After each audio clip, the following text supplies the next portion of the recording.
किसी को तेल भरना है तो यहाँ आ जाए, तेल भरा पड़ा है क्या। पता चले आके पूरा खाली है। आज हम लोग को घूमने का मन किया तो हम लोग एक जगह जा रहे हैं। जहाँ हम लोग जा रहे हैं वो तो पूरा एडवेंचरस लग रहा है।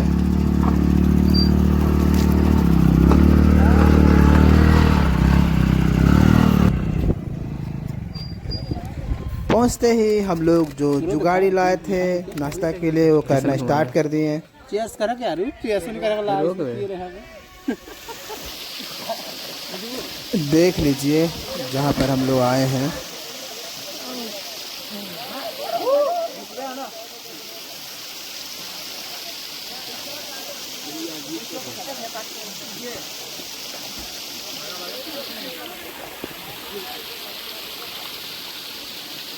भाई लोग पूरा स्विमिंग पूल का मज़ा ले रहा है।